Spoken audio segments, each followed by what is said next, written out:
রুটি বা লুচি দিয়ে খাওয়ার জন্য আমি যেভাবে ডালটা বানাই সেটাই আপনাদের সাথে শেয়ার করছি। এই রকমভাবে ডালটা বানাতে যে কোনো ডালই নিতে পারবেন, ছোলা, মটর, মুগ, মসুর, যে কোনো। আমি বানাচ্ছি মটর ডাল দিয়ে। ছোটো বাটির 1 বাটি মটর ডাল নিয়ে জলে ভালো করে ধুয়ে নিলাম। এটা ভিজিয়ে রাখার কোনো দরকার হবে না, 2 কি 3টে সিটি দিয়ে নামিয়ে নিলেই হবে। ডালটা ধুয়ে প্রেসার কুকারের মধ্যে নিয়ে নিলাম।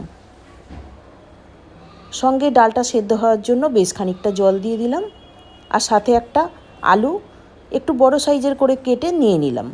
আপনারা চাইলে আলুটা আর একটু ছোট বা বড় করে নিতে পারবেন।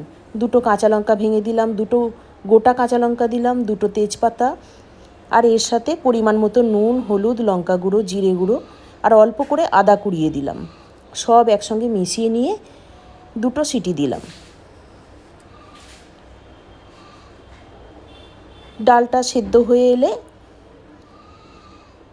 ওটা সাইডে সরিয়ে রেখে তারপর একটা কড়াতে অল্প তেলের মধ্যে গোটা জিরে আর হিং ফোড়ন দিয়ে কিছুটা কাজু কিশমিশ ভাজলাম।